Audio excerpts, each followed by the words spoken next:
ایک زندہ لاش کی طرح پھر رہا ہوں۔ تھوڑی دیر کے لیے دل بہل جاتا ہے، پھر وہ آنکھوں کے سامنے آ جاتا ہے۔ اس موقع پر کچھ لوگوں نے بہت منفی کردار ادا کیا اور سوشل میڈیا پہ کیا کیا میرے ملک کے انسانیت ہی بھول گیا ہے۔ میرے بیٹے کی لاش میرے سامنے ہر وقت نظر آتی رہتی ہے، اور کوئی کہہ رہا ہے خواب جھوٹا بیان کیتا سوں، کوئی کہہ رہا ہے بیان کرنے والا کوئی جھوٹا ہے ہی، کوئی کہہ رہا ہے قرآن خوانی کیوں کیتی سوں، یہ تو حرام ہے، کوئی کہہ رہا ہے دعا کیوں کروائی سوں۔ سارا حلال حرام ایتھے ہی رہ گیا، اور صرف لائک لینے کے لیے جھوٹی خبریں، چند پیسے اکٹھے کرنے کے لیے۔ ارے وہ دل ہی تو ہے نہ سنگ و خشت، درد سے بھرنا آئے کیوں، اور تم مجھے اور رلا رہے ہو۔ شرم ہی نہیں آتی لوگوں، کم بختاں چار ٹکے یا سستی شہرت لین واسطے۔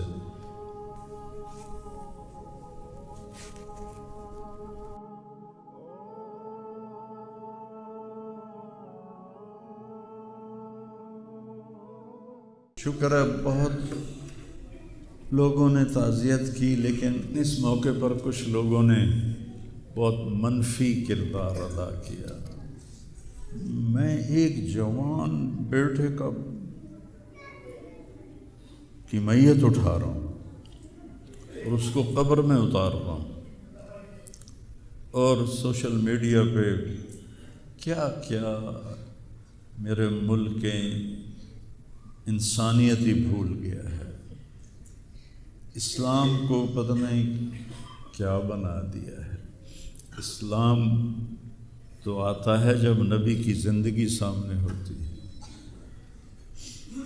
تو کوئی خوابوں پہ تبصرے کر رہا ہے، اور کوئی میرے اوپر تنقید کر رہا ہے، کوئی میرے بیٹے کو کہہ رہا ہے مولوی کے بیٹے نے خودکشی کر لی، تو بتاؤ میرے اوپر کیا گزری ہوگی اس سے۔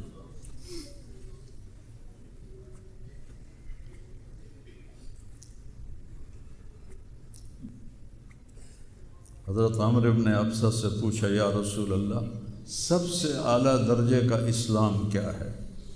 ایک گل غور نال سنیں، سب سے اعلیٰ درجے کا اسلام کیا ہے؟ آپ نے فرمایا من سلم المسلمون من لسانہ و یدہ، جو کسی کو اپنی زبان اور ہاتھ سے تکلیف نہ پہنچائے وہ سب سے اعلیٰ درجے کا مسلمان۔ اب یہاں حال یہ ہے کہ دنیا دار ہوں، دیندار ہوں، علماء ہوں، ان کی زبانوں سے الفاظ نہیں نکلتے، ان کی زبانوں سے آگ نکلتی ہے، ان کی زبانیں آگ برساتی ہیں۔ تو جب زبان آگ برسائے گی تو دل نفرت سے بھرا ہوگا۔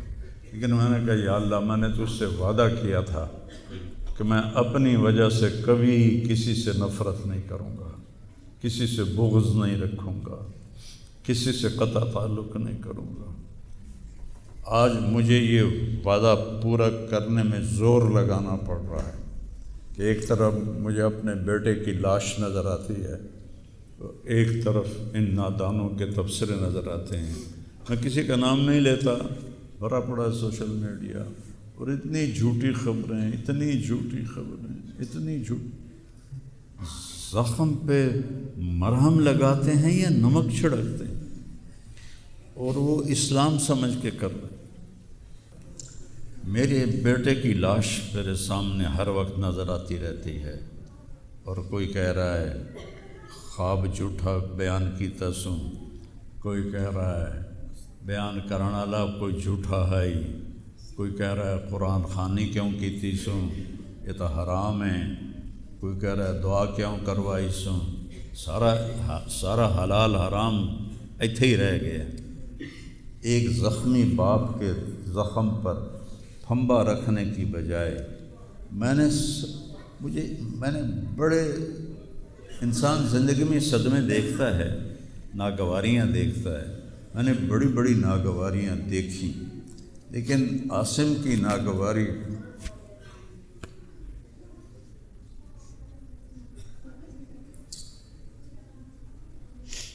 عاصم لا انساک ما ذر شارق وما ناہ عمر الحمام المطوقہ عاصم قلبی کل یوم ولیلۃ الیک بما تخفی النفوس معلقہ۔ یہ حضرت عبداللہ بن ابو بکر کے اشعار ہیں جو میں نے تھوڑی تبدیلی کے ساتھ آپ کو ذکر کیے ہیں کہ اے عاصم، جب تک سورج چمکتا رہے گا تیری یاد میرے اندر تازہ ہوتی رہے گی، میں تمہیں کبھی بھلا نہ پاؤں گا۔ اے عاصم، دن ہو یا رات ہو تیری یادوں سے میرا بسیرا ہو رہا ہے، میرا دل تجھ میں دن میں بھی اٹکا ہوا ہے، رات کو بھی اٹکا ہوا ہے۔ یہ اس وقت میری حالت ہے، تو میں اس کانپتے ہاتھ کو دیکھتا ہوں، پھر یہ شعر پڑھتا ہوں، ترکت اباک مرعشۃ یدا، تو نے کس حال میں باپ کو چھوڑا کہ اس کے ہاتھ کانپ رہے ہیں، وَأُمُّكَ لَا تُسِيغُ لَهَا شَرَابًا، اور تیری ماں کا سینہ اتنا گھٹ گیا ہے کہ اس کے اندر پانی بھی نہیں جا رہا، جو سب سے آسانی سے چلا جاتا ہے۔ یہ کیفیت ہو ماں باپ کی، اور کوئی مولانا اٹھ کے تبصرے کر رہا ہو، کوئی مفکر اٹھ کے تبصرے کر رہا ہو، بتاؤ میرے اوپر کیا گزری ہو۔ اس لیے میرے نبی نے فرمایا کہ زبان کو روکنا ساری شریعت کا خلاصہ۔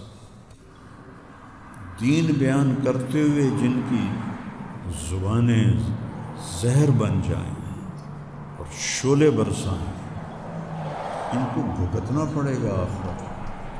میں نے اپنا حصہ معاف کر دیا، میں نہیں چاہتا کہ یا اللہ